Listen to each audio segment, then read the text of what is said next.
हमसे प्रेम हो गया, तब हम क्या करें? प्रेम करती हो से तुम? 5 सिर्फ किराया बांटने की हुई थी ना। औरत का दिल का चीज है ना, कभी समझ नहीं पाओगे। खरीद रही हो उनका? समझदार को इशारा काफी है।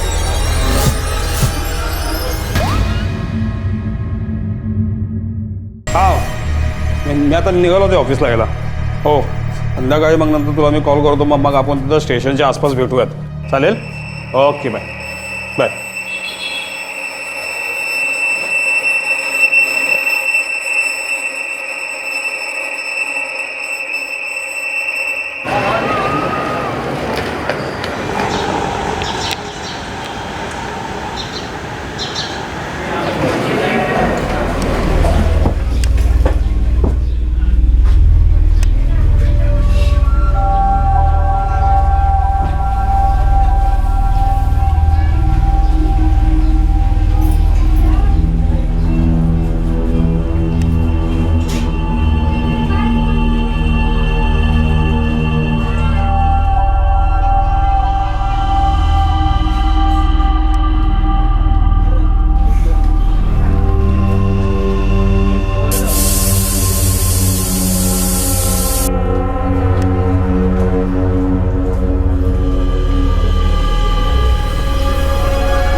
विजय, बघितलं का?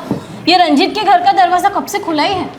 सुबह दूध आने के टाइम से ही खुला है दरवाजा सुमन। अरे मैं आधे घंटे पहले बाजार गई ना, तब से खुला है। कहीं लॉक किए बिना कहीं चले तो नहीं गए? देखो तो। रंजीत भाऊ, रंजीत भाऊ,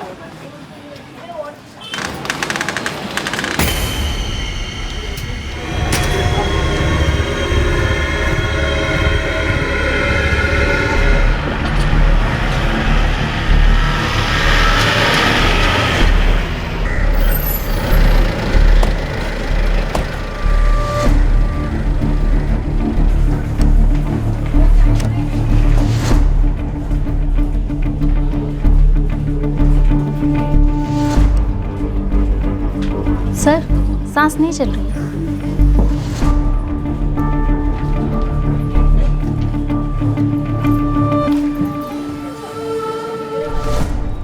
रंजीत नाम है उनका, जो यहाँ पे रहते हैं. रणजित क्या पूर्ण नाव क्या त्यांचं? ते माहिती नहीं साहब, हम लोग सब रंजीत भावी के. ये लड़की कौन है? शायद उनकी मिसेस होगी साहब. शायद मतलब? हम लोग इनसे ज़्यादा घुलते मिलते नहीं थे, इसलिए हमें नहीं पता. हाँ साहब, अभी 5-1 महीने पहले ही रंजीत भाव यहाँ रहने को आए और फिर 2-1 महीने पहले इस लेडीज़ को देखा यहाँ. इन दोनों में बहुत झगड़े होते थे साहब, रात रात भर आवाज़ें सुनाई देती थी. कभी कभी तो दिन में भी साहब.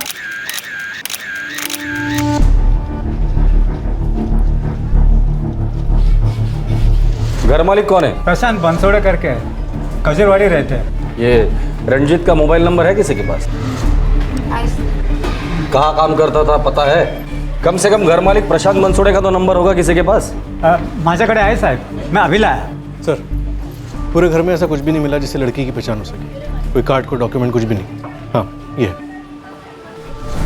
यही रंजीत है? हो साहब. साहेब ये बनसोड़े का नंबर है।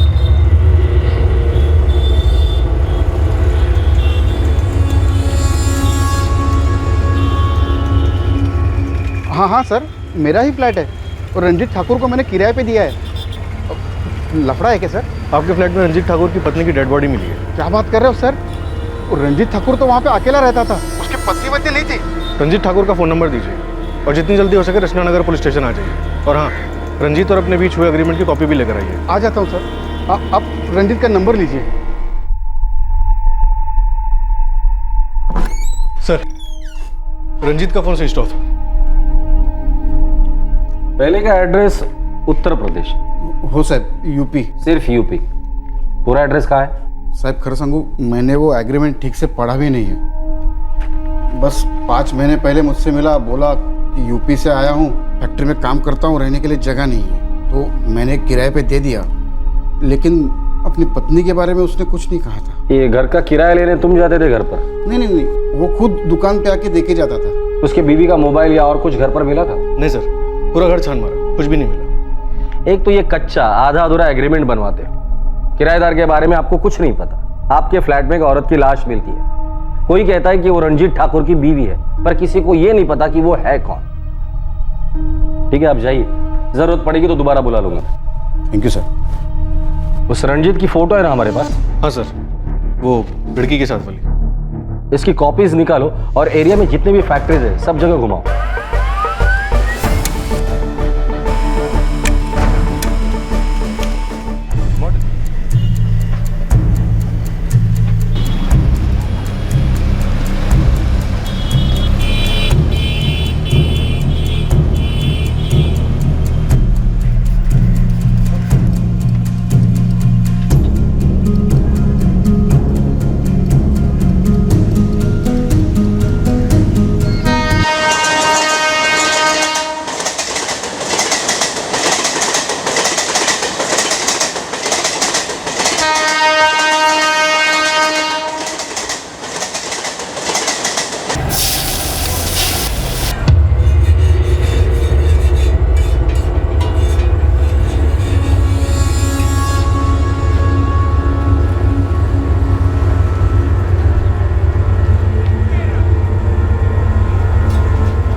हाँ सलीम बोल। मेरे लड़के ने आपके इस रंजीत ठाकुर को स्पॉट किया है। पता?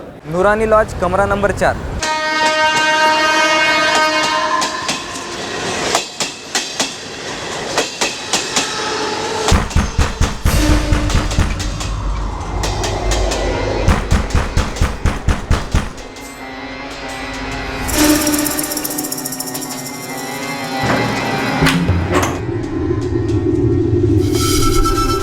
रंजीत ठाकुर कहाँ भाग रहा था? साहब कहीं नहीं, हम तो डर के मारे छुपे हुए थे यहाँ पर। चल, डराते हैं तुझे। साहब हमारा बात मानिए, हम सही बोल रहे हैं। कब कहाँ क्या कैसे हुआ हमको कुछ नहीं मालूम है। कुछ तो मालूम होगा तुम्हें, वरना इतने डरते क्यों? साहब हम नाइट शिफ्ट करके थके हारे घर लौटे थे, दरवाजा ठोके तो पहले से खुला हुआ था। तो देखे तो साहब हमारा होश ही उड़ गया। साहब जब हम वहाँ पहुंचे तो उसका सांस चल रहा था। वो जिंदा थी और तुम भाग गए वहां से? साहब हम इसीलिए दरवाजा खुला छोड़ देते, कोई ना कोई देख लेगा, उसको हॉस्पिटल पहुंचा देगा। साले, वो मर गई है रंजीत ठाकुर। क्या? नौटंकी बंद कर दे। तूने तेरी बीवी का मर्डर किया है गला घोट कर, और वहां से भाग निकला था ये सोचकर कि वो मर गई है। नहीं नहीं साहब, हम उसको नहीं मारे, नहीं वो हमारी पत्नी थी। अच्छा, कौन थी वो? लक्ष्मी, लक्ष्मी मौर्य। पहले तो अपनी बीवी का मर्डर कर रहा है, अब हमें ये गोली दे रहा है कि वो तेरी बीवी नहीं है। तो औरत तेरे घर में क्या कर रही थी? हाँ, कौन है ये लक्ष्मी मौर्य? और जिस आदमी के घर में लक्ष्मी की लाश मिली थी, रंजीत ठाकुर, वो बार बार यही कहे जा रहा था कि लक्ष्मी उसकी पत्नी नहीं है। रंजीत इस बात से साफ इनकार कर रहा था कि उसने लक्ष्मी का कत्ल किया था। और फिर शुरू हुई एक ऐसी कहानी जिसमें एक नहीं, दो नहीं, बल्कि कई चौंकाने वाले मोड़ आने वाले थे। सोसाइटी में एक भी घर ऐसा नहीं जिसने तेरे और लक्ष्मी के बीच दिन रात चल रहे लड़ाई झगड़े सुने ना हो। फिर भी तू ये कहता है कि वो तेरी बीवी नहीं है। इसीलिए तो साहब हमको लगा लड़ाई झगड़ा सुनकर सब लोग यही समझेंगे कि लक्ष्मी हमारी पत्नी है, इसलिए हम डर के मारे भाग खड़े हुए। सबको ये लगता है कि लक्ष्मी को हम ही मारे। हाँ, हमें भी यही लगता है। नहीं साहब, हमारा बात मानिए, हम सच कह रहे हैं। हमने नहीं, प्रदीप ने लक्ष्मी को मारा है। अच्छा, कौन है ये प्रदीप?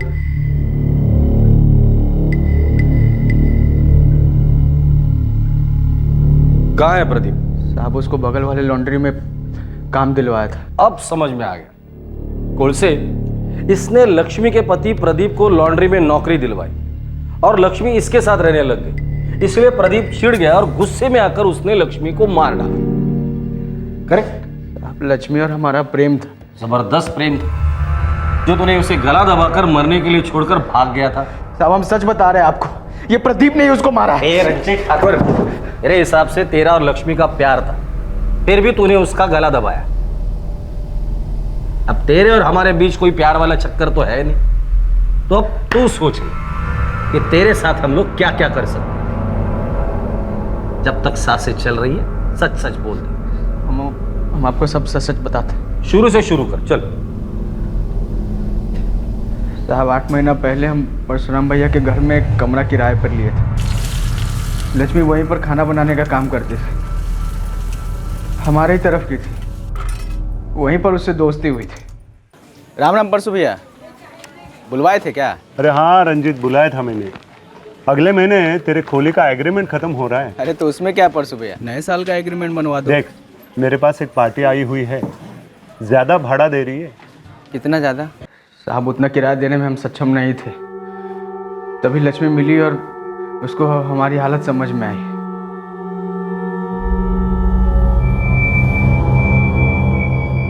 आपकी चाय।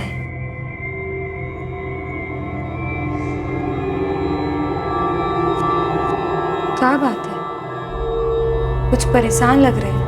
परसु भैया एकदम से बम फोड़ दिया हमारे ऊपर। बोल रहे खोली का किराया बढ़ गया, इतना पैसा कहाँ से लाएं? आप बुरा न माने तो एक ठो बात बोले। हाँ लक्ष्मी बोलो। वो कहा है ना, हम और हमरे पति कुछ दिन पहले यहाँ पे एक घर किराए पे लिए हैं। 2 ठो कमरा है उनमें। हम दोनों कमा रहे हैं, लेकिन फिर भी बहुत ही भारी पड़े। आप अगर हमरे साथ रहना चाहे तो वो कहा है ना, भाड़ा बढ़ जाएगा, सभी के लिए अच्छा हो जाएगा। आप कहे तो हम बात करें का अपने पति से? हाँ जरूर बात करो, और उनसे पूछ लेना फाइनल किराया जितना भी होगा, फिर उस हिसाब से हम देख लेंगे। प्रदीप मान गया साहब, हमको भी आराम मिले। जितना किराया हम परसु भैया के दे रहे थे उससे 1/3 कम देना पड़ रहा था। हम प्रदीप और लक्ष्मी की खोली में आ गए रहने। थोड़ा ज़्यादा पैसा देकर उनके साथ खाना भी खाने लगे, और प्रदीप से अच्छी दोस्ती भी हो गई हमारी। हम एक तो कारखाने में मजदूरी कर रहे थे।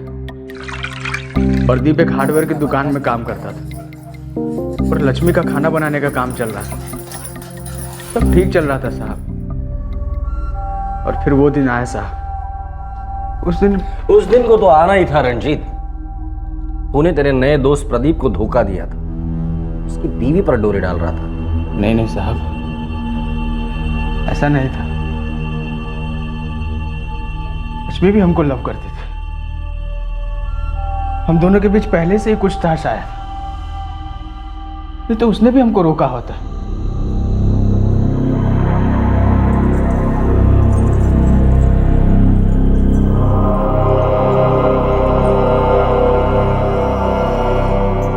इसके पहले भी हमारा बात होता था। प्रदीप के साथ वो नाखुश थे। उसको लगता था बहुत बड़ी गलती की है प्रदीप से ब्याह करके। बातों बातों में पता नहीं कब हम दोनों बहुत ही करीब आ गए।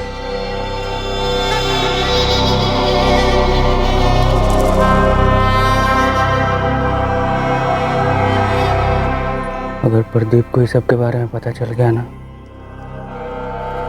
हमारा दोस्ती तो खराब हो ही जाएगा। हमको घर से बाहर भी निकाल देगा। प्रदीप और हमारी शादी भी खत्म हो जाएगी, लेकिन हमको रत्ती भर भी फर्क नहीं पड़ेगा। रंजीत, हम तुमसे प्रेम करते हैं, बहुत ज्यादा प्रेम करते हैं। और तुम?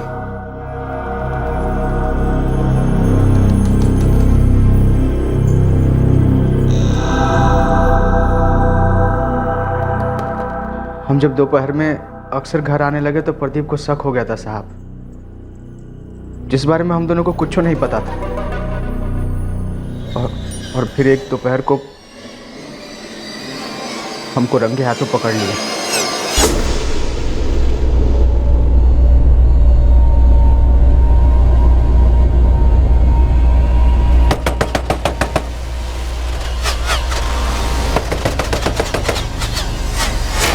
फिर बहुत हंगामा हुआ। उसके बाद लक्ष्मी हमारे साथ ही घर में रहने के लिए आ गई। प्रदीप ने उसे ऐसे ही जाने दिया, रोकने की कोशिश नहीं की? साहब, रोकने की कोशिश बहुत की प्रदीप ने, लेकिन लक्ष्मी नहीं मानते थे। नए वाले घर में भी प्रदीप बहुत बार आया, लेकिन लक्ष्मी नहीं मानती थी, नहीं जाती थी। वो खाली यही कहती थी, जिसके लिए दिल में जगह नहीं है उसकी जगह में दिल नहीं लगेगा। तो तेरे हिसाब से तू नाइट शिफ्ट पे था और दिल जला प्रदीप तेरे घर पर आया, लक्ष्मी का गला दबाया और भाग गया। हाँ साहब, यही हुआ है।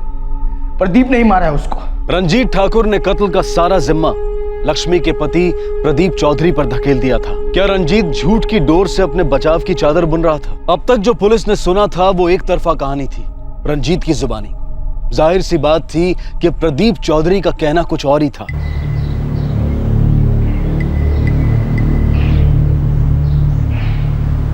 वो देखो साहब, वो आ गया प्रदीप चौधरी। जी साहब, क्या हुआ? प्रदीप, तुम्हारे बिना हमारा मन कैसे लगेगा? और तुम्हारा मन लग जाएगा हमरे बिना वहाँ? हमारा मन कैसे लगेगा हुआ? मेरा मन तो तुम्हारे में लगा है ना। तो फिर हम क्या करें प्रदीप, तुम ही बता दो। देखो लक्ष्मी, ये गांव में रहकर हम दोनों का साथ रहना ना के बराबर है।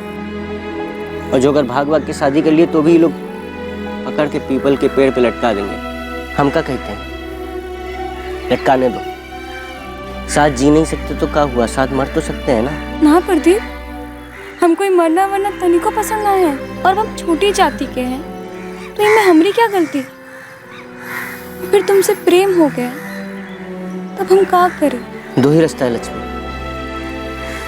या तो हम गांव वालों के हाथों कट के मर जाएं, या फिर हम अपने माँ बाप के लिए मरे जैसे हो जाएं। मतलब भाग जाए। भाग जाए? ये सारा रिश्ता, नाता, माँ बाप, गांव, सब कुछ छोड़ के आ जाए? तैयार हो? हाँ, हम तैयार हैं। प्रदीप, चलो हम अभी चलते हैं। प्रदीप, हम सच कहते हैं, हमको खाली तुम्हारे साथ जिंदगी बितानी है। हम दोनों एक दूसरे की नैया पार लगाएंगे। हम मांझी होंगे एक दूसरे के। ना, हम एक ही नैया में जाएंगे और हम दोनों उस नैया के मांझी होंगे। न डूबने देंगे, न किसी को डुबोने देंगे। साहब, एक नंबर का झूठा आदमी है रंजीत ठाकुर, और लीचड़ भी। हम और लक्ष्मी गांव छोड़ के इतनी मुश्किल से यहाँ आए, दिन रात एक करके अपना छोटा सा घर बनाए। वही रंजीत साहब, रंजीत बीच में आकर सब बर्बाद कर दिया। रंजीत खुद तुम्हारे घर आया था या लक्ष्मी उसे लेकर आई थी ताकि किराया बांटा जा सके? साहब, बात सिर्फ किराया बांटने की हुई थी ना, औरत बांटने की तो नहीं हुई थी ना। साहब, ये रंजीत ठाकुर आदमी नहीं है, ये सांप है, सांप। हमारी लक्ष्मी को अपने विष में डस गया। ताली एक हाथ से तो नहीं बचती ना। बचपन का प्रेम था हमरा और लक्ष्मी का। आप लोग सोच नहीं सकते, हमरे उधर जात पात को लेकर खून की नदियां बह जाती हैं। उस सब खतरा मोल लेकर हम ही आए, दिन रात एक करके जो है अपना घर बनाए। बहुत अच्छा जिंदगी चल रहा था हमारा। ये रंजीत बना दिया मुझको, दोस्ती की हम उसके साथ, और सबका ये बदला लिया है वो।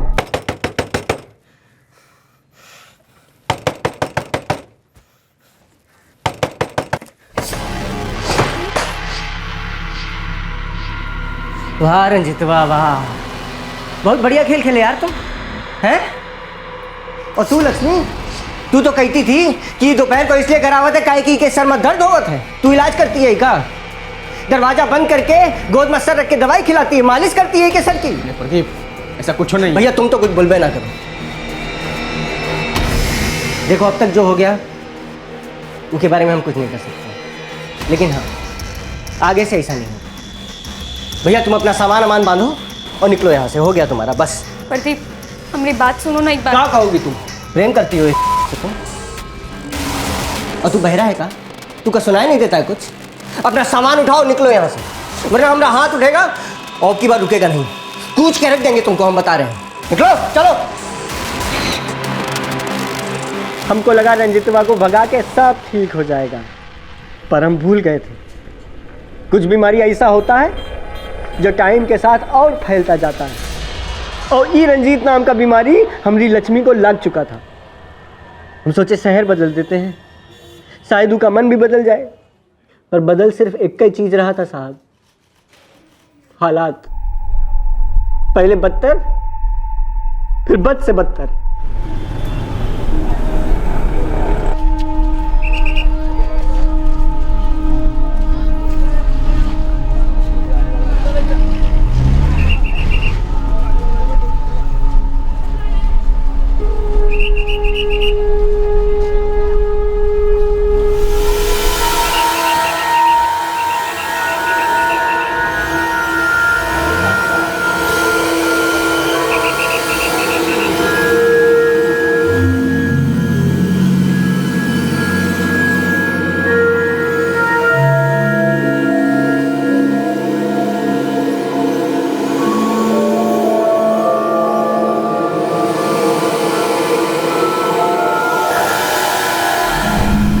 हेलो, लक्ष्मी, लक्ष्मी कहाँ हो तुम? हमको तुम्हारे संग नहीं रहना है। भाई कैसी बात कर रही हो लक्ष्मी? तुम पत्नी हो हमारी, 7 जन्मों का साथ है हम दोनों का, प्यार है हम दोनों का। ना है अब प्यार, सब खत्म हो गया। अब हम रंजीत से प्रेम करते हैं और पूरी जिंदगी मुंह के संग ही रहेंगे। लक्ष्मी, हमको तो विश्वास ही नहीं हो रहा है कि हमारी मांझी ही हमारी नैया डुबो रही है। दूसरा नैया ढूंढ लो। तुमको पता है हमको डूबना पसंद नहीं है। और हाँ प्रदीप, जहाँ रहो खुश रहो। जिंदगी की नाव से हमको बाहर फेंक दिया साहब। हम तो सोचे थे हम दोनों एक दूसरे के मांझी होंगे, जीवन एक साथ पार लगाएंगे। वो एक बार ये भी नहीं सोची कि उसके बिना हम जिएंगे या मरेंगे। साहब हम तो दिन रात यही सोच में डूबे रहते थे कि वो हमारी लक्ष्मी है भी कि नहीं। उसके बाद तुमने कभी लक्ष्मी को कांटेक्ट नहीं किया?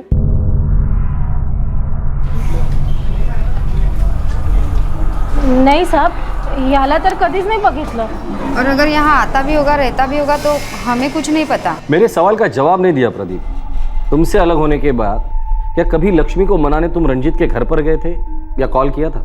हाँ साहब, उसके बिना तो हम जिंदा लाश जैसे हो गए थे साहब।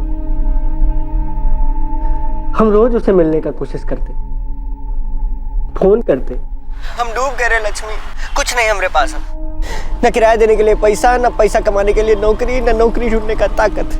सब खत्म हो गया, बेजान है हम। कहीं कूद जाए, कोई ट्रेन के नीचे आके कट जाए, बताओ कैसे खत्म करें इधर? या एक काम करो, तुम ही हमको आके कोई नदी में धक्का दे दो। तुम क्या बात कर रहे हो प्रदीप? सब ठीक हो जाएगा। तुम ऐसा घाव दी हो ना कि अब कुछ ठीक नहीं होगा। हमारी बात सुनो, हम तुमको घर का किराया दे देते हैं। बोलो कहाँ मिलने आए हम तुमसे? प्रदीप इलो।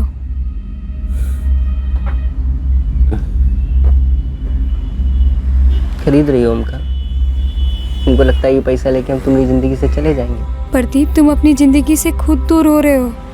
लौट जाओ, ऐसे बर्बाद नहीं करते अपनी जिंदगी। खोली पे जाओ, काम धंधा करो, मन लगेगा। कौन सी खोली पे चले जाएं? वो खोली पे चले जाएं, जहां हम तुम साथ जिंदगी बिताने का सपना देखे थे। तुम थी तो खोली घर थी।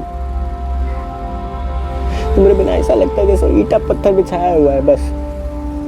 ये लक्ष्मी, तुम बस एक बार कह दो ये सब कुछ झूठ है, बुरे सपने जैसा है। साला खुशी खुशी मान लेंगे। तुमको याद है हम दोनों कैसे कनकगंज का मेले में जाते थे, चॉकलेट खरीदते थे, झूले पर झूलते थे और फिर चुपके चुपके जाते थे तालाब पे।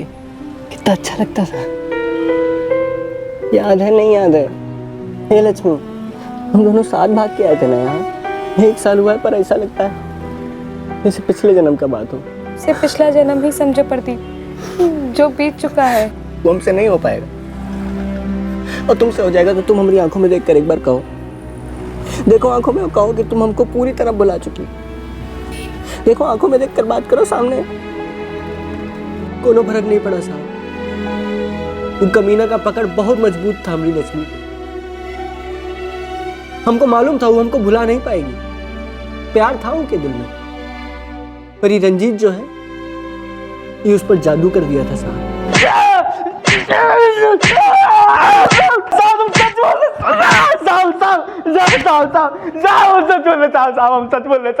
हमारा बात मानिए। वो प्रदीप हमको फंसाने की कोशिश कर रहा है, अपना जुर्म हमारे सर पे डाल रहा है साहब।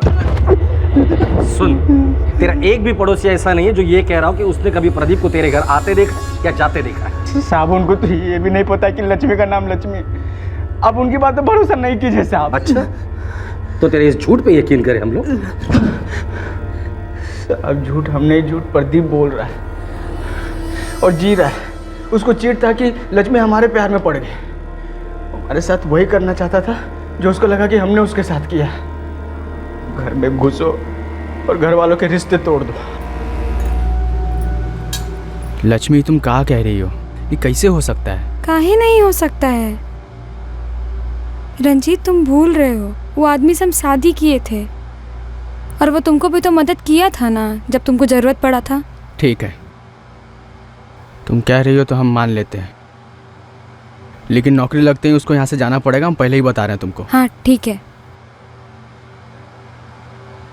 और एक बात, कुछ कहने का जरूरत ना है। तुम आदमी लोग ना, औरत का दिल का चीज है ना, कभी समझ ना पाओगे। ठीक है प्रदीप, हम तुम्हारे लिए कोई नौकरी ढूंढते हैं, तब तक तुम रह सकते हो यहाँ हमारे मेहमान बनकर।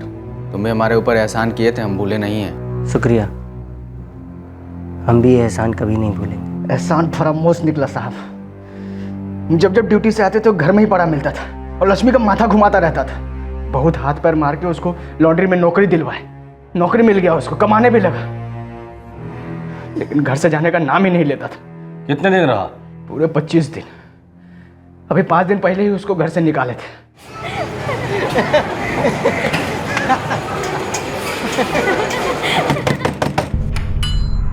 अरे आवा आवा भैया, रंजीत आवा। कौन है? अरे तोरा आदमी है, घर का मालिक है, रंजीत ठाकुर है, और कौन? लॉन्ड्री का मालिक को मिला था हमको रास्ता पर, कह रहा था 1 हफ्ता में दूसरी बार छुट्टी मार दी हो तुम। लेकिन उस ससुरा तुमको ही नहीं बताया होगा कि पिछले 4 दिन हम 16-16 घंटा काम किए कुत्ता जैसा। रंजीत, तुम्हारी भी चाय चढ़ाई देखा? हाँ, हमारी भी चाय चढ़ा दो, और आज आखिरी बार हम दोनों के लिए चाय चढ़ेगी। कल से इस घर में सिर्फ हमारे लिए ही चाय चढ़ेगी। क्या बात है? हमारे मेहमान का ना दिन भर गया है, ये अपना बोरिया बिस्तर समेट के निकल रहे हैं यहाँ से। ये भैया रंजीत, ये लक्ष्मी तुम, ये हमारी बात समझ में नहीं आ रहा तुमको? हैं? जो बोल दिए ना तो बोल दिए। चल सामान उठा अपना और निकल यहाँ से। लौट के कभी आना मत यहाँ पर, निकल। साहब आप उनकी बात का भरोसा मत कीजिए। पड़ोसी जो बोल रहा हो पत्थर का लकीर तो नहीं हो सकता है ना। ये प्रदीप हमारे घर पर लगभग 25 दिन रहा था और लक्ष्मी को हमसे दूर करने का कोशिश करता रहा था, इसलिए हम उसको घर से बाहर फेंक दिए। और वो लौट आया और उसने लक्ष्मी को मार डाला, जिससे वो इतना प्यार करता था, जो उसकी बीवी थी। लक्ष्मी उसको छोड़ चुकी थी। मनी मन हमको अपना पति मानते थे। हमको दर्द देने के लिए, हमको फंसाने के लिए प्रदीप ने लक्ष्मी को मारा है। साहब लक्ष्मी के लिए हम अपना घर छोड़ दिए, गांव छोड़ दिए, कभी कोई दूसरी लड़की की तरफ आंख उठाए तक के नहीं देखे। सर वो जानती हमने तुमने हमसे झूठ क्यों कहा? तुम रंजीत के घर पे रह रहे थे और रंजीत ने तुम्हें घर से इसलिए बाहर निकाला क्योंकि लक्ष्मी को फिर से जीतने की तुम कोशिश कर रहे थे। फिर से? साहब, पत्नी थी हमारी वो। तुम रंजीत के घर पे 25 दिन रहे या नहीं? रहे। और बताइए हम क्या करते? हमारी लक्ष्मी कैद में थी उसकी, वो हमसे प्यार करती थी। पता नहीं रंजीत उसको क्या खिला पिला दिया था कि वो वहां से निकल ही नहीं पाती थी। और जब वो हमारी तरफ आने लगी तो रंजीत तो हमको घर से निकाल दिया। जब वो जान गया कि लक्ष्मी हमारी तरफ आना चाहती है, वो कोई बात खल गई साहब, वो हमारी लक्ष्मी का मर्डर कर दिया। कुल से अजीब केस थी। एक औरत का मर्डर हुआ है, पति और प्रेमी दोनों एक दूसरे को अपनी अपनी प्रेम कहानी का विलन बता रहे हैं और हमारे पास दोनों के खिलाफ कोई सबूत नहीं है। घर से लक्ष्मी का मोबाइल नहीं मिला, लेकिन नंबर मिला है। उसके फोन रिकॉर्ड्स निकलवाते, शायद रिकॉर्ड से पता चले कौन सच्चा और कौन झूठा। रिकॉर्ड्स निकलो, लेकिन मुझे डाउट है कि रिकॉर्ड से कुछ मिलेगा। वैसे मुझे लगता है ये दोनों थोड़ा सच और ज्यादा झूठ बोल रहे हैं। अब हमें तय करना है कि किसका सच भारी है और किसका झूठ हल्का।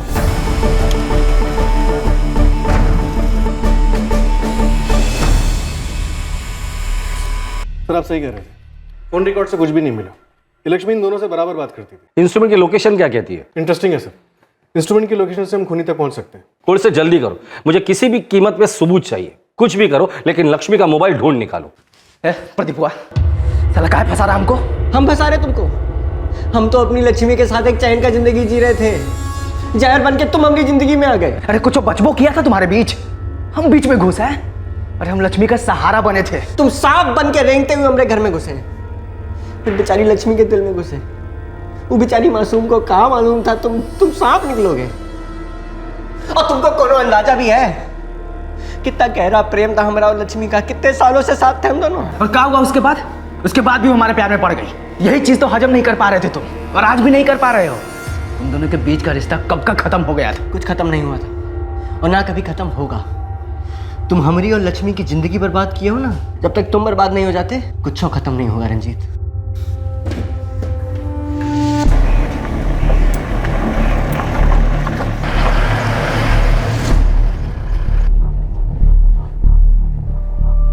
खोली के मालिक को बुलाओ।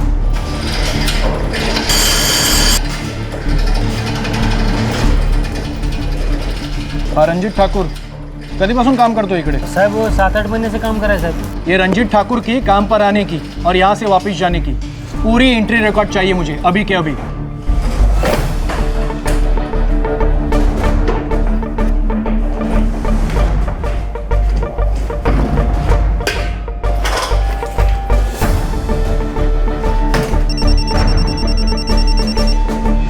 आंगुल से बोलो, कुछ मिला? लगता है अब हम मुजरिम को तोड़ सकते हैं।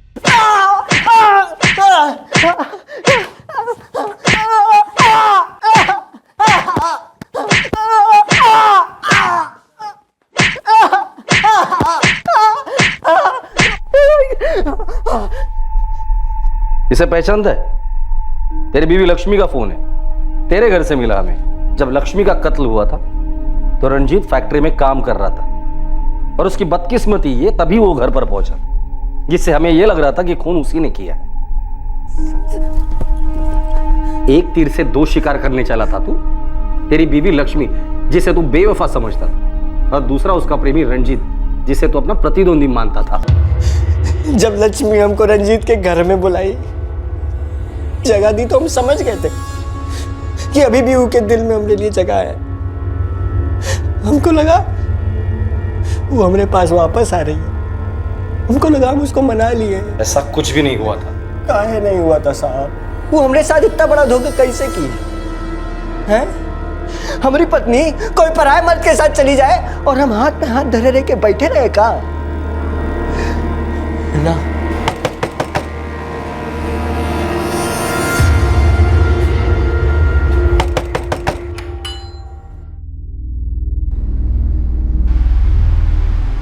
प्रदीप, अब तुम जाओ यहाँ से। रंजीत का आने का वक्त हो गया है, जाओ।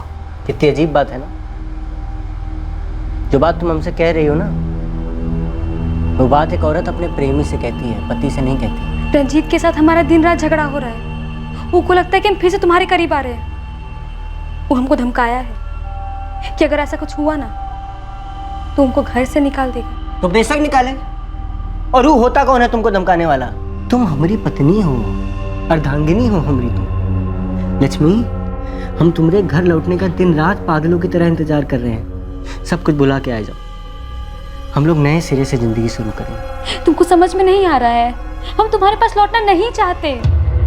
हम रंजीत से प्रेम करते हैं और बहुत प्रेम करते हैं। अरे पत्नी हो तुम हमारी। तुम शादी का बात कर रहे हो? हाँ, वो शादी भी कौन शादी थी का? एक दूसरे को माला पहनाए, सिंदूर लगाए, हो गया।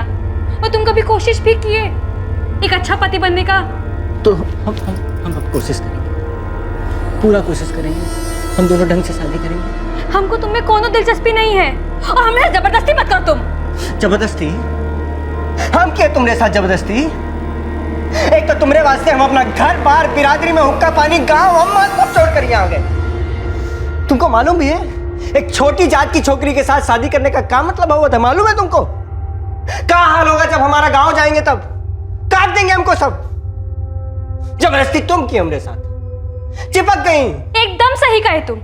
हम छोटी जात के हैं, तुम ना बड़ी जात के हो। हमरा कोनो मेल नहीं है, इसलिए हम पीछे ही ठीक है। तुम बढ़ो आगे, अपनी जिंदगी में खूब खुश रहो और हमका तुम माफी करो। और इस जन्म में का आगे आने वाला कोई भी जन्म में हम तुम्हारे पास नहीं आएंगे।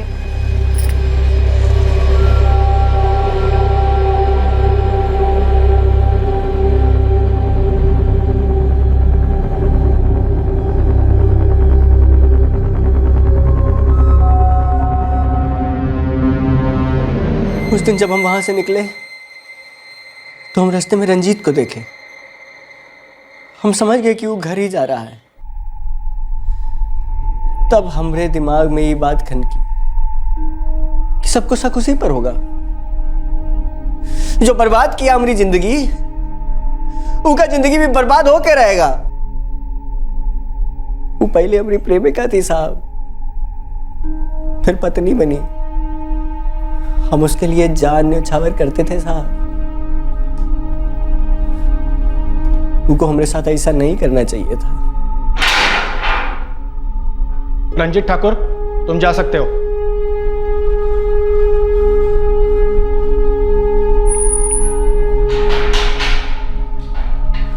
प्रदीप, लक्ष्मी हमको माझी और नाव वाला बात बताई थी। तुम समझे काहे नहीं? उसको तुम्हारी नाव में बैठना ही नहीं था। हमने दिल को ठंडक पहुंची है, क्यों तुम्हारी नाव में भी नहीं बैठी? लक्ष्मी एक अच्छी मांझी थी। तुम्हारे नाव में एक खोट था, तुम्हारे ही नाव में बहुत बड़ा छेद था। वो नाव में पानी भरेगा, तुम धीरे धीरे डूबते जाओगे।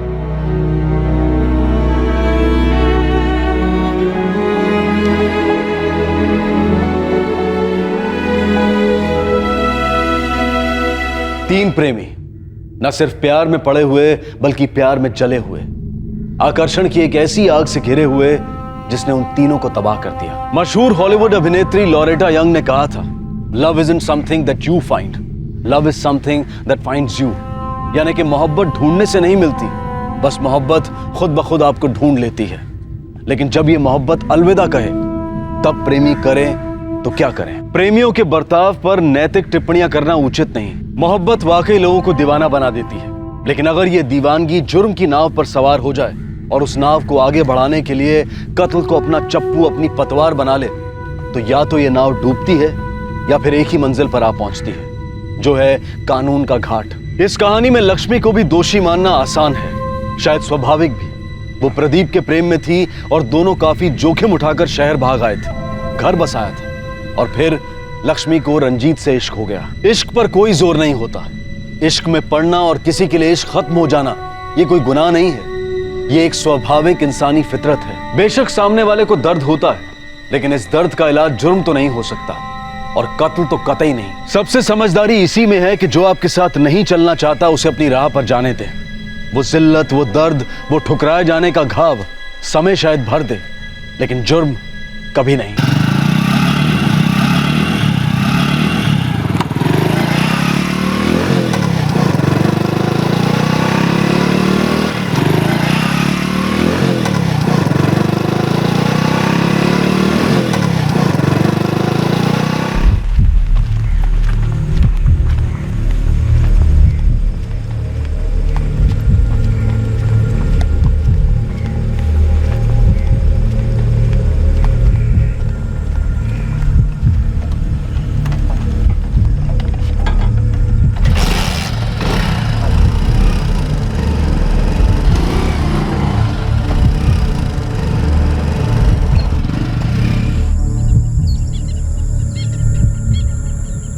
नितिन चिलम बरोबर. अरे घाई कसली आहे, पहले दारू का नशा तो चढ़ने दे, फिर चिलम फूकते. तुझा फोन दे जरा. मेरे फोन की बैटरी डाउन है. तेरी डाउन है तो मेरी पूरी मर गई है यार. इतने जल्दी में बुलाया तूने, चार्ज भी करने नहीं दिया. पूरा डेढ़ है देख. चल ना, कोई वांदा नहीं, मैं एक फोन करके आता हूँ. हाँ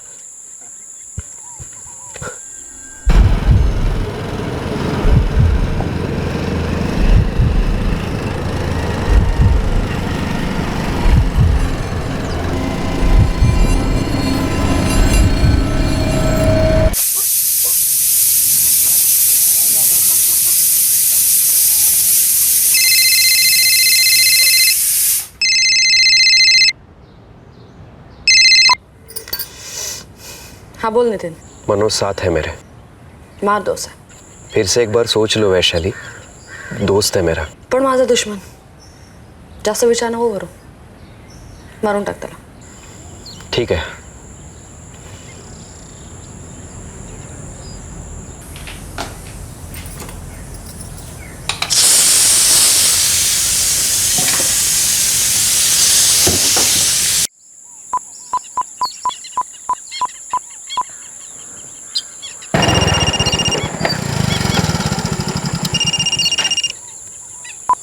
बोल.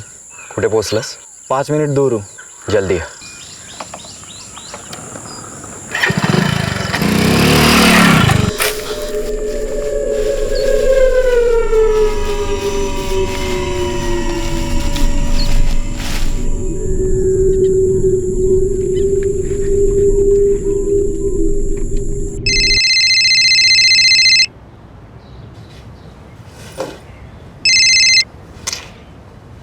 हाँ बोल. काम झालं.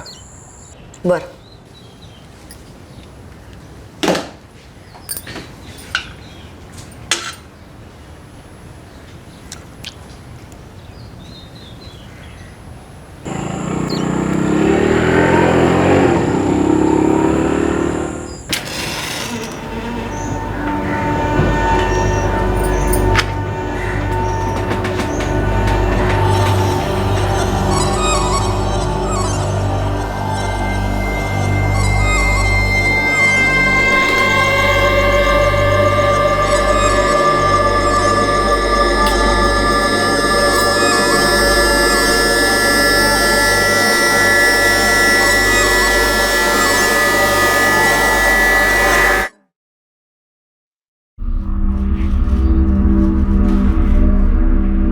मावशी शोधतोय आम्ही त्याला.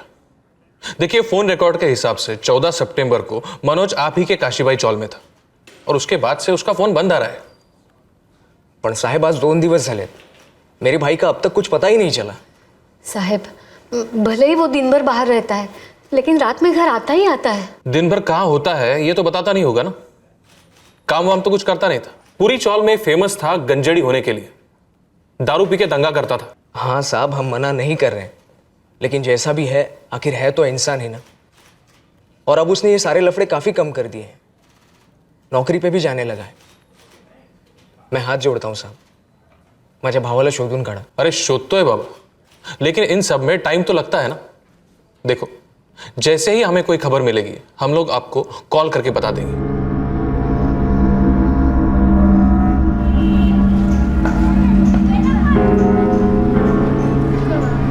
क्या कभी किसी को पता चलने वाला था कि मनोज साल्वे के साथ क्या हुआ था और क्यों हुआ था?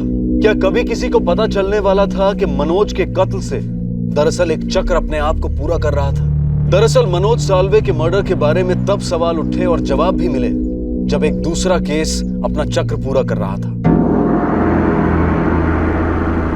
ये अनिल कस्बे मर्डर केस की सुनवाई अगले महीने की 24 को होगी.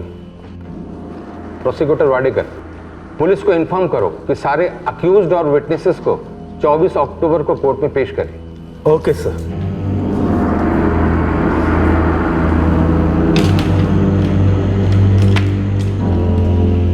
तीन आरोपी थे. हो साहेब. शेखर मेश्राम, मुजीब शेख आणि मनोज साल्वे.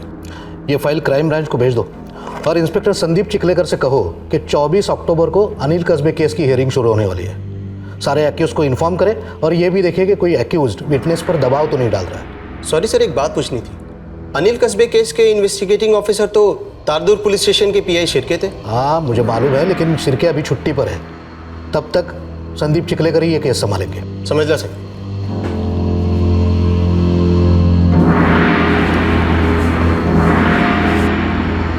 सर, नागेश, ये 1 साल पुराना मर्डर केस है। 3 आरोपी थे, शेखर मेश्राम, मुजीब शेख और मनोज साळवे, जिसमें से मेश्राम को जमानत नहीं हुई, बाकी 2 बाहर है। मुझे इन तीनों के अपडेट्स चाहिए। हो सर। अगले महीने से केस की सुनवाई शुरू हो रही है। डीसीपी साहब ने कहा है जमानत में बाहर मुजीब शेख और मनोज साळवे, इनके अपडेट्स लो और उन्हें रोज तारदुर्ग पुलिस स्टेशन में हाजिरी देने के लिए बोल देना। जी सर।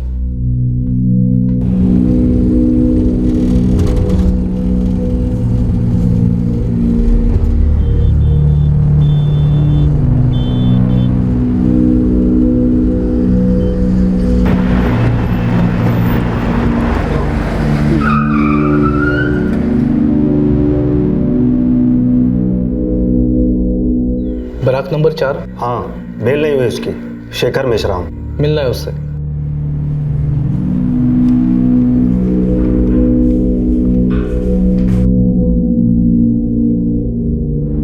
ठीक है, लेके जाओ सर। 1 मिनट साहब, क्या बात है?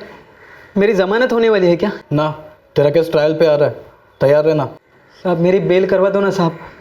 वो दोनों तो टांग दे गए। वो मुजीब और मनोज एक बार मिलने तक नहीं आए साहब। तो खुद होके मिल गया था ना उनसे मर्डर करने, तब समझना चाहिए था इस जुर्म की दुनिया में कोई किसी का नहीं होता। साहब सुनो ना साहब।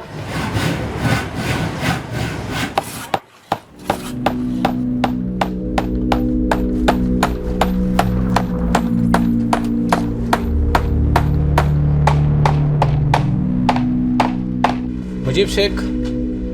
आप कौन? Crime branch. क्या हुआ साहब? अगले महीने के 24 तारीख से तुम्हारे केस की सुनवाई शुरू हो रही है। तारदुर्ग पुलिस स्टेशन में जाके रोज हाजिरी लगा रहे हो ना? जी साहब। एक भी दिन छूटा ना मुझे तो तुम्हारा काफी कुछ छूट जाएगा। क्या समझे?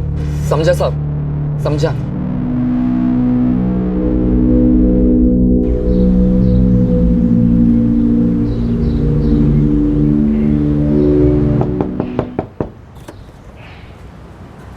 जी मनोज साळवे ये रहता है?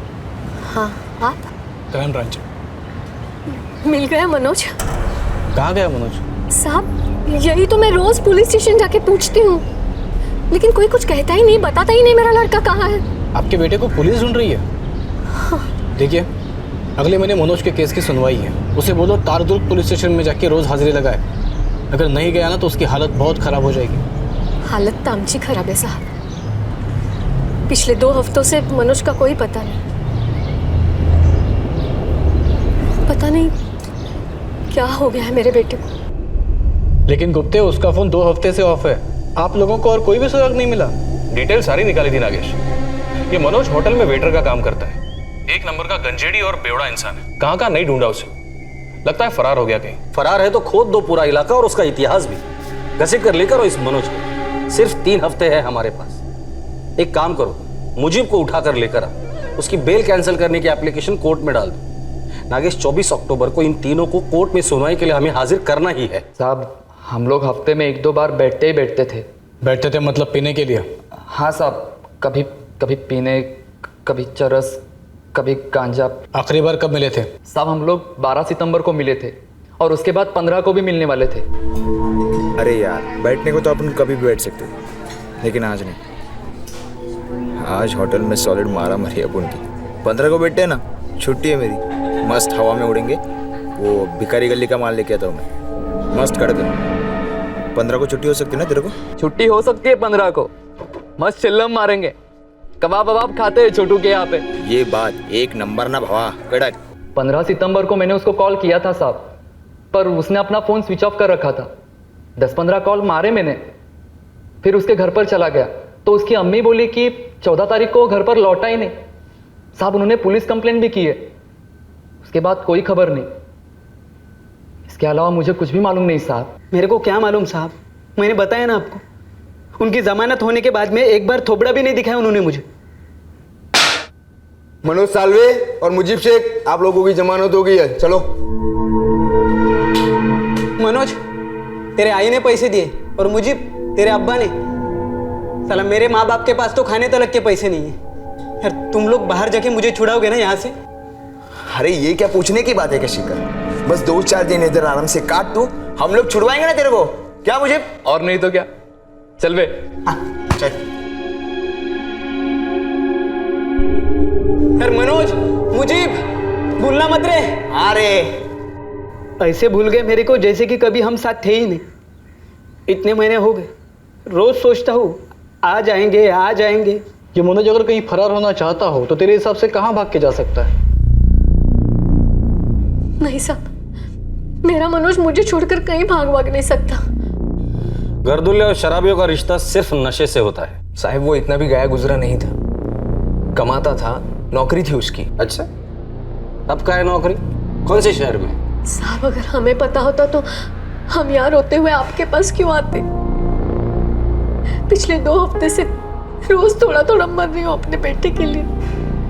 मैं हाथ जोड़ते साहब, उसे ढूंढ निकालिए। आपके रोने धोने से मेरा कोई लेना देना नहीं है, समझे? अगले महीने से मनोज के केस की सुनवाई शुरू हो रही। मुझे मनोज चाहिए, खुद सामने से चल कर आया तो ठीक है, वरना जिंदगी भर फरार होने के लायक नहीं बचेगा वो। तो साहब आप ढूंढिए ना उसे। देखिए हम भी यही चाहते हैं कि वो सामने आए, फिर चाहे सुनवाई हो या जो भी हो, हमें खबर तो रहेगी कि वो है कहाँ। और अगर मुझे खबर मिली कि मनोज कहाँ है, इस बात की तुम दोनों को खबर थी आणि आमच्याकडे नाटक करत होतात, तो आप दोनों भी बहुत पछताओगे। सर, कॉल रिकॉर्ड के हिसाब से 14 सितंबर को मनोज साळवे के सेलफोन की आखिरी लोकेशन उसका घर ही था। आखिरी बार किससे बात हुई थी? कोई नितिन महाडिक है सर, वेल्डर है, इस मनोज का दोस्त ही है। मैंने कॉल किया था उसे।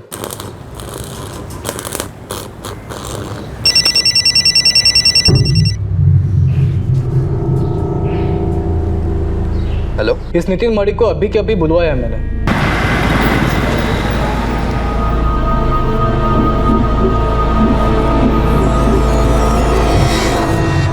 चौदह सितंबर को शाम 4 बजे तुम्हारी मनोज से बात हुई थी। हो साहब, वो मैंने उसे 5,000 रुपये उधारी दिए थे, मेरी पगार एडवांस लेकर। उसने बोला दे देगा, पर उसके बाद उसका फ़ोन ऑफ आ रहा था, घर पर भी नहीं था। साहब मैं बहुत परेशान हूँ, मेरे पैसे लेकर भाग गया साहब। कहाँ भाग गया तेरा दोस्त? साहब अगर मुझे पता होता तो मैं खुद जाकर उससे पैसे नहीं ले लेता। धोखा किया है साहब उसने मेरे साथ।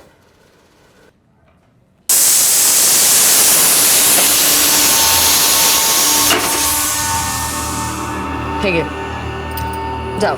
Bye bye bye. हात पकड गं त्याचा, सोडू नको।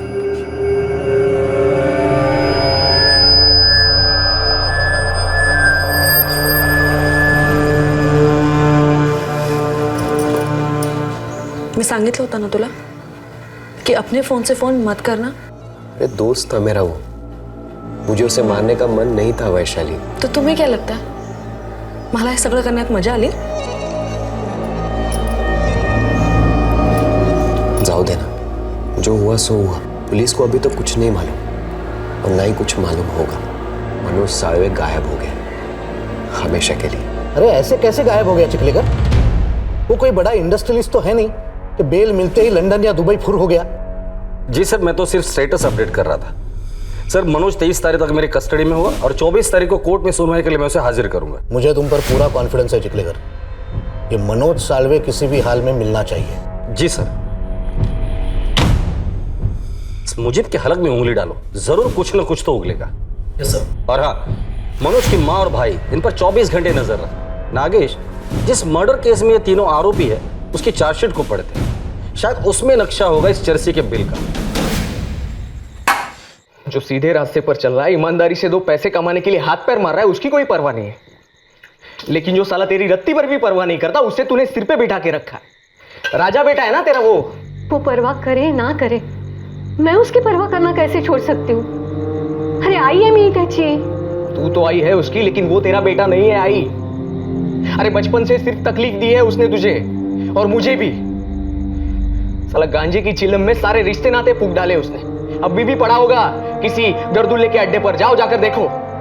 लेकिन बिना बोले ये कहाँ भाग गया होगा? चिलम बोल के पी थी उसने, हाँ? शराब बोल के पी थी। साला वो मर्डर बोल के किया था जो अब बताकर भागेगा। जरूर उसे किसी ने फंसाया होगा। अरे आई आई, अपने आंखों से ये पट्टी कब उतारेगी तू? उसके मर्डर केस की सुनवाई है कुछ दिनों में, पता है उसे। इस बार लंबा अंदर जाएगा वो, कम से कम 10-15 साल। इसीलिए अंडरग्राउंड हुआ है तेरा लाडला।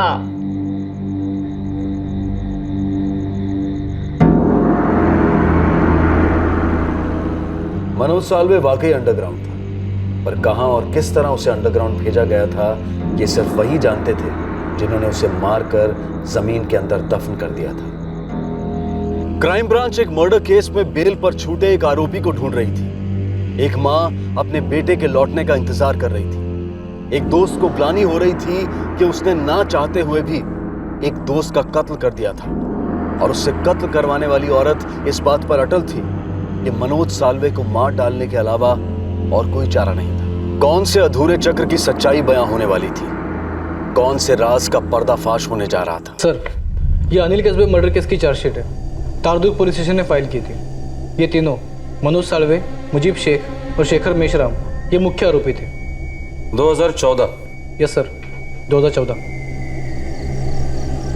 21 नवंबर 2014 अनिल कस्बे वय 27 एलकेएस बॉल बेरिंग कंपनी राखोड़ी से अपनी शिफ्ट खत्म करने के बाद बापट कॉलोनी लौट रहा था, जहां उसका घर था। राम राम मणके भाऊ, राम राम। पर मी काय म्हणतो, शनिवारी आ जाओ ना घर पे, छुट्टी है ना, तो आराम से गप्पा मारेंगे। और हाँ, वो जीवन बीमा पॉलिसी का भी देख लेंगे। जैसे अनिल कस्बे मालती गली से होते हुए बापट कॉलोनी की तरफ बढ़ा, तभी उस इलाके के 3 नामचीन व्यसनी उस गली में दाखिल हुए। इन तीनों को शराब और नशीली पदार्थ लेने के बाद कई बार आवारगी करते हुए देखा गया था। ओ, सिगरेटचे पैसे कोण देणार? हर बार की तरह फोकट में दूंगा मैं। ओ राव, कशाला भुगता है? लिख दो ना खाते पे। अरे खाता बीता गेला खड्ड्यात। पिछले 3 महीने से एक पैसा दिया नहीं तुमने खाते का। ओ पुरंदर काका, इतना पैसा क्या चिता पे लेके जाएगा? और हम लोग आज सिगरेट फूकते तो क्या बुरा करते?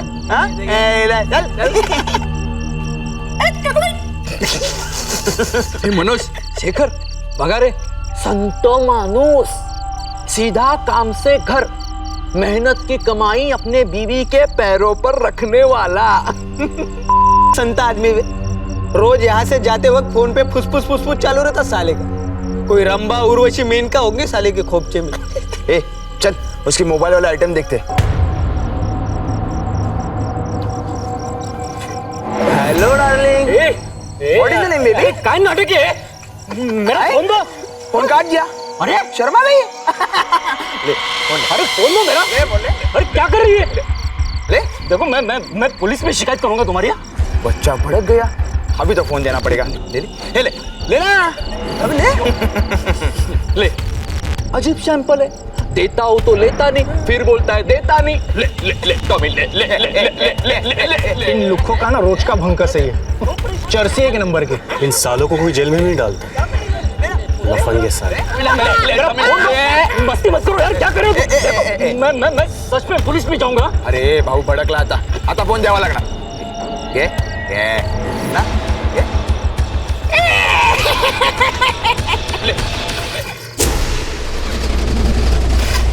तो मेरा फोन दो, नहीं तो तुम्हें भी लाफा दूंगा मैं लास्ट टाइम बोल रहा हूँ, मेरा फोन दो।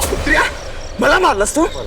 आरोपी मनोज साल्वे, मुजीब शेख और शेखर मेश्राम को हमने ताबड़तोड़ उनके घरों से अटक कर ली। गवाहों में मौका वारदात पर पान की दुकान चलाने वाले पुरंदर शेवाड़े और धोबी वजाद अली ने तीनों आरोपियों की शिनाख्त कर ली। पोस्टमार्टम रिपोर्ट के अनुसार किसी भारी चीज से मारे जाने से ब्रेन हैमरेज हुआ, जिसके कारण अनिल कस्बे की मौत हुई थी। तीनों आरोपियों पर धारा 302 और 120 बी लागू की गई है और अनिल का शव उसकी पत्नी प्रियंका कस्बे के हवाले कर दिया गया। सर, ये मुजीब शेख को बहुत तोड़ा, लेकिन लगता नहीं कि उसे कुछ मालूम है ये मनोज साल्वे कहाँ छुपा है। हो सकता है कि मुकदमे के पहले ही मनोज को भनक लग गई है कि उसके और उसके दोनों साथीदारों के खिलाफ तगड़ा केस बनेगा। मनोज की मां बता रही थी कि मनोज घर से 14 सितंबर को बाइक लेकर निकला था, लेकिन उसकी बाइक कहीं नहीं मिली सर। हमने सब जगह ढूंढा, बाइक का एक पुर्जा तक नहीं मिला। ये माँ बेटे यशोदा साल्वे और प्रवीण साल्वे इस मनोज के बारे में कुछ न कुछ तो हमसे छुपा रहे हैं।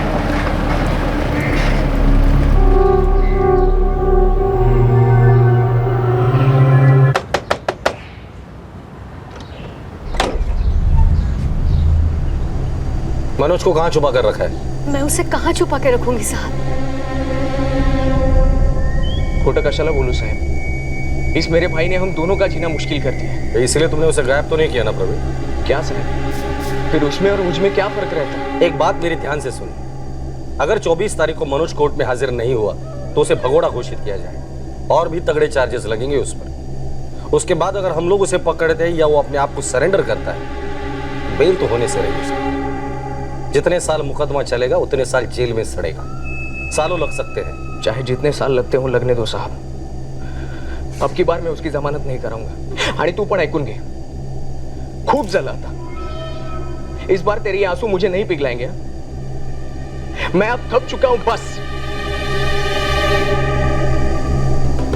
नागेश जी सर, हमारे जितने भी खबरी है सबको काम पे लगा दो। शहर के जितने भी चरसी और गर्दुले सबको उठाओ, सबके मोबाइल जब्त करो, हर एक नंबर घुमाओ। मुझे किसी भी हालत में ये मनोज चाहिए। जी सर। जाहिर सी बात थी कि सारी कोशिशों के बावजूद क्राइम ब्रांच ना मनोज साल्वे को खोज पाई थी और ना ही उसकी बाइक को। उन्हें जरा सा भी अंदाजा नहीं था कि उनके टारगेट को कई दिनों पहले कत्ल करके दफना दिया गया था, बाइक समेत। दूसरी तरफ सुनवाई की तारीख आई, मनोज को भगोड़ा घोषित किया गया और कुछ महीने और बीत गए। सॉरी सर, हमसे जो हो सकता था वो सब हमने किया। इस मनोज साल्वे के डिटेल्स सारे स्टेट में भी भेजे थे पर कहीं से कोई रिप्लाई नहीं। 125 करोड़ लोगों का देश है हमारा, 29 राज्य, 7 यूनियन टेरिटरीज। अगर कोई छुपना चाहे तो स्कोप काफी बड़ा है। जी सर, फिर भी फील तो होता ही है ना, एक शराबी और चरसी आदमी को हम ढूंढ नहीं पाए। ये इसलिए भी हो सकता है चिकलिकर कि शायद हम ऐसे एक आदमी को ढूंढ रहे हैं जो अब है ही नहीं। मतलब सर? मेरा मतलब है कि ये मनोज साल्वे खुद से होकर गायब नहीं हुआ है, गायब कराया गया है। शायद वो भागा नहीं है बल्कि उसे मार दिया गया है। पर क्यों सर? उसे कोई क्यों मारेगा? अब इसी का इन्वेस्टिगेशन करो कि मनोज साल्वे का कत्ल करने का कारण किसके पास था।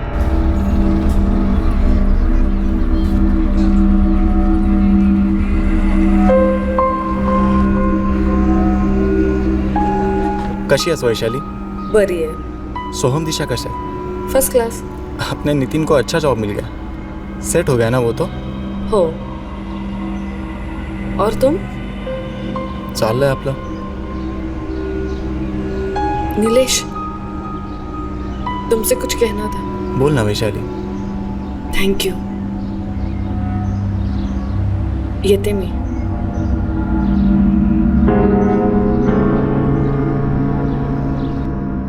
नागेश, डीसीपी सर को लगता है कि मनोज जिंदा ही नहीं है। हमने इस एंगल के बारे में सोचा ही नहीं, पर ऐसा हो भी तो सकता है। जी सर। प्रियंका कस्बे मृत अनिल कस्बे की बीवी, बापट कॉलोनी का एड्रेस है। बदला सर, अपने पति के कत्ल का बदला।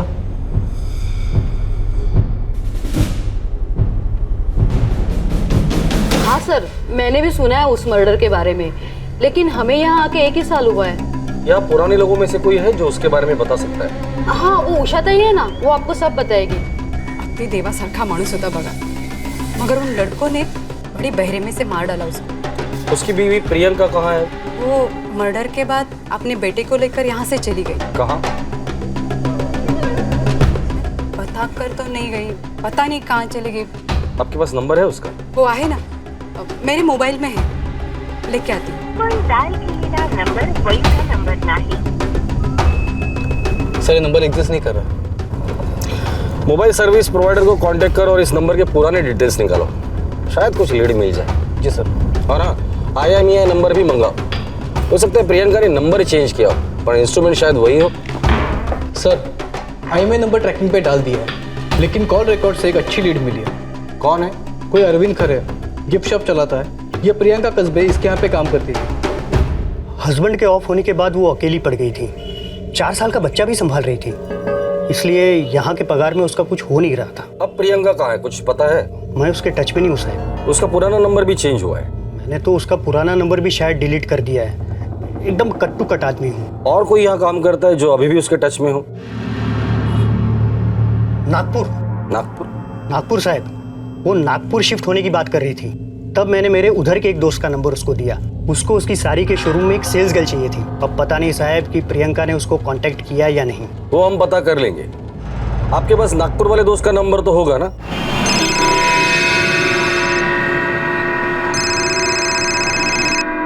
हेलो, नासिक क्राइम ब्रांच से पीएसआई नागेश बोल रहा हूँ। प्रियंका कस्बे काम करती है वहाँ? जी बिल्कुल करती है। बात कराओ आपकी? जी नहीं, उसे मत बताना कि हमने फ़ोन किया था। ठीक है जी। अभी के लिए आप मुझे प्रियंका का मोबाइल नंबर दीजिए।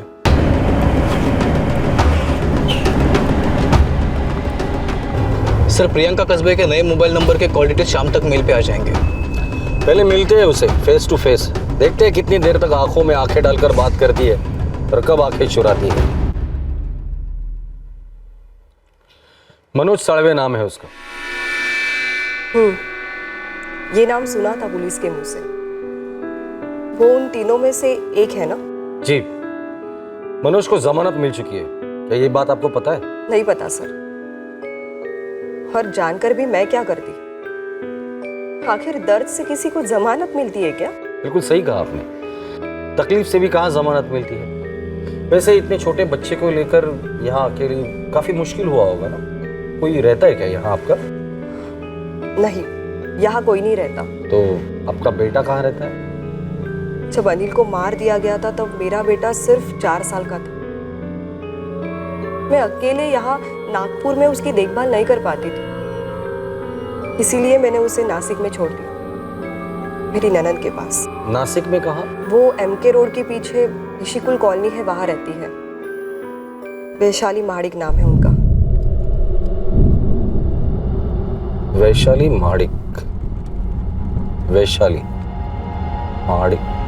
नागेश, मनोज का वो दोस्त जिसे मनोज को 5,000 रुपए लौटाने थे, जिसने 14 सितंबर को मनोज के साथ आखिरी बार फोन पे बात की थी।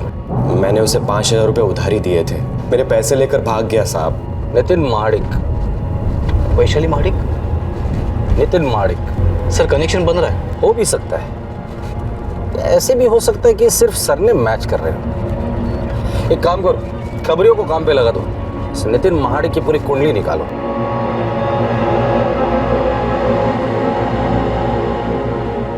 साहब, ये नितिन माडिक की फाइल है। मर्डर केस में अंदर था, अब जमानत पे बाहर है। क्या?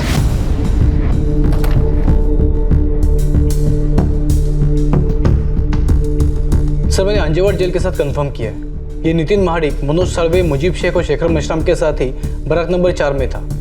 ये नितिन भी मर्डर केस में ही अंदर गया था सर। जी हाँ, नितिन माडिक उसी बैरक नंबर 4 में था जिसमें अनिल कस्बे केस के आरोपी मनोज साळवे, शेखर मेश्राम और मुजीब शेख थे।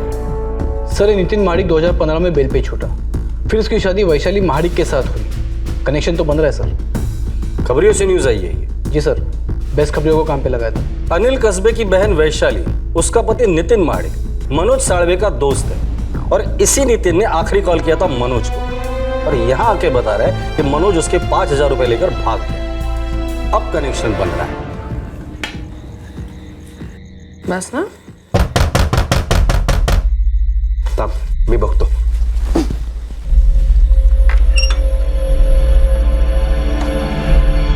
जी सर, आप इस वक्त? बुरा वक्त पूछकर कब से आने लगा Nitin Mahadik? Barrack number 4 Anjewad jail.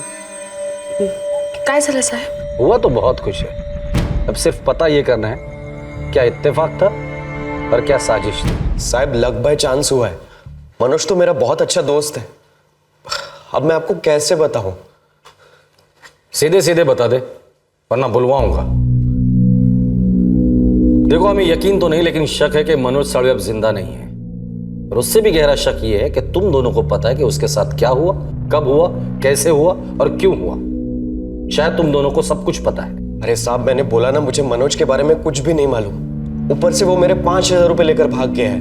बोल गोविंद, क्या स्टोरी है वैशाली की? साहब, ये वैशाली का पति 5 साल पहले मर गए। उससे उसको एक बेटी है दिशा। वैशाली का भाई अनिल कस्बे, उसने वैशाली को संभाला और दिशा को भी बड़ी करने में काफी मदद की। और फिर अनिल का मर्डर हो गया, तब ये वैशाली का अफेयर नीलेश परब से हुआ। साहब, ये नीलेश वैशाली से शादी करने वाला था, लेकिन वैशाली को दूसरा हीरो मिल गया, मतलब ये नितिन महाडिक।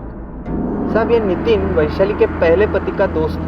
ये मनोज साळवे के मर्डर की क्या खबर है तेरे पास गोविंद? वैसे कोई डायरेक्ट खबर नहीं है, लेकिन एक बात है, ये जो नीलेश है वो नितिन का भी दोस्त है और वैशाली के भी टच में, मतलब ये सब एक दूसरे से मिलते रहते हैं। अरे नहीं साहब, लक बाय चांस हुआ है कि हम लोग एक दूसरे से जुड़े हुए हैं। कसम से बोल रहा हूँ, हमें नहीं पता कि मनोज कहाँ है।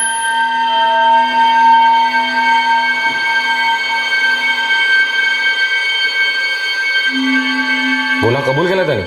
होय सर. क्या बात है, एक झटके में बोल दिया सब कुछ. नितिन और वैशाली, बैड न्यूज है. नीलेश परब ने मुंह खोल दिया है. मनोज साळवे का मर्डर हुआ है. होशियार है नीलेश, उसे पता था मुंह तो खोलना ही है, तो पीटने के पहले ही बोल दो. अब तुम लोग डिसाइड करो, तुम लोग होशियार हो या बेवकूफ. मुंह खोल दो. इंस्पेक्टर साहब, नितिन और नीलेश ने वही किया जो मैंने उन्हें करने को कहा. क्या करने के लिए कहा था? मनोज साळवे का मर्डर. क्यों मरवाया उसे?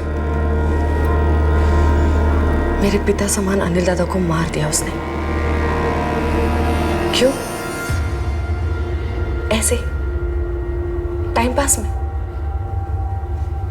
क्या गलती थी मेरे दादा की? कुछ भी नहीं. काम से घर लौट रहे थे बस, और मार दिया. वो थप्पड़ नहीं मारता था ना तो कांड ही नहीं होता, हाई शपथ नहीं होता, और हम यहाँ नहीं होते. कोई पुराना लफड़ा था क्या? अबे नहीं, नाम तलक नहीं मालूम था उसका. वो सब कांड हो जाने के बाद पता चला कि बापट कॉलोनी का कोई अनिल कस्बे था. क्या? अनिल कस्बे?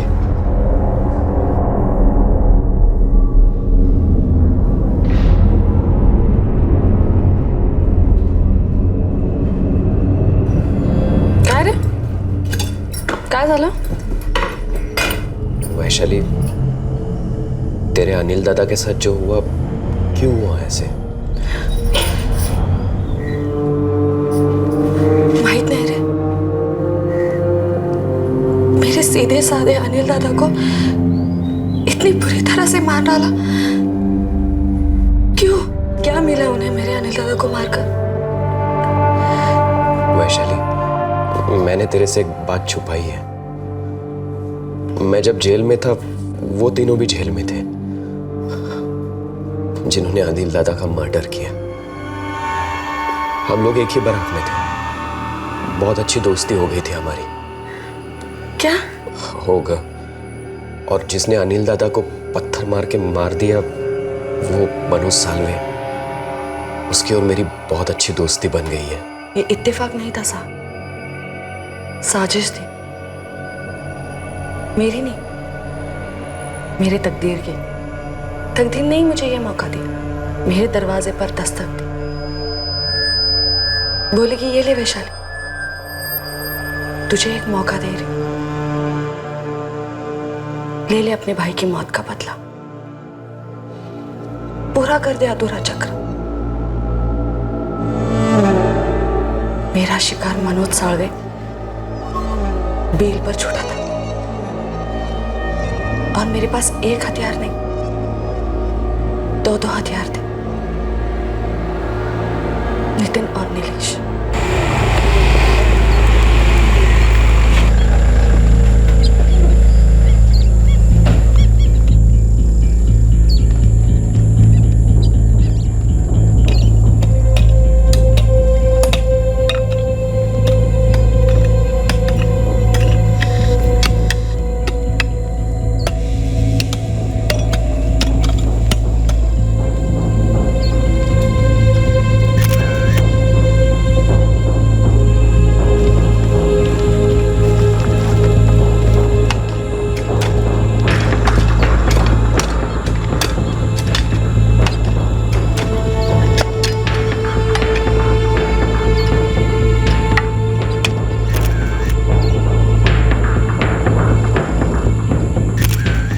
नहीं आला मनोज, नहीं मालूम वो कहाँ है. यकीन कीजिए साहब, हमने उसे कहीं नहीं छुपाया. यशोदा भाई, आपका बेटा अब कभी वापस नहीं आएगा. 14 सितंबर को उसका कत्ल हुआ, बाइक भी मिली है. प्रवीण से कहिए हमसे आके मिलने के लिए.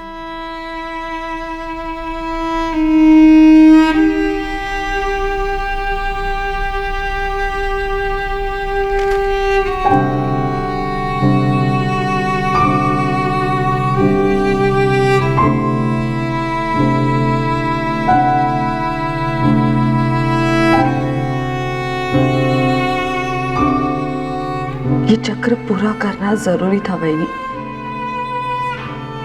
रोक नहीं पाई मैं अपने आप को. अनिल दादा मेरे लिए मेरे पापा से भी बढ़कर थे। तुम्हारे अनिल दादा मेरे लिए और सोहम के लिए सब कुछ थे वैशाली। जैसे जैसे दिशा के लिए तुम सब कुछ थी।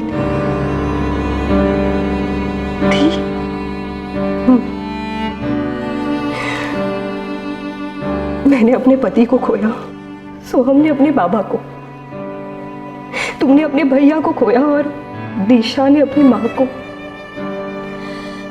ये चक्र पूरा हो गया वैशाली। जिस आदमी को मनोज ने मारा था, उसकी बहन के पति और उसके दोस्त ने मिलकर मनोज को मार डाला। जो जुर्म मनोज ने किया था उसका बदला उन्होंने लिया। काय चुकलं माझं? मुझे तब भी सजा मिली जब मनोज ने गुनाह किया था, और अब भी सजा मिल रही है जब वो अपने कर्मों का शिकार हो गया।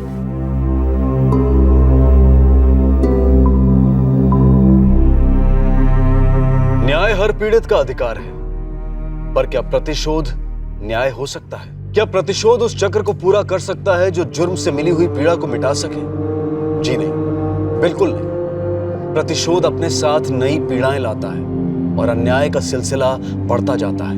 मुजरिमों को सजा देने के लिए कानून और सिर्फ कानून सक्षम है, पर जुर्म से मिले हुए दर्द से जायज तरीके से निपटने के लिए हम सबका सक्षम होना जरूरी है। शोक और मातम कानून की दहलीज में रहकर ही मनाया जा सकता है, साथ ही साथ संतुलन की दहलीज भी पार नहीं की जा सकती।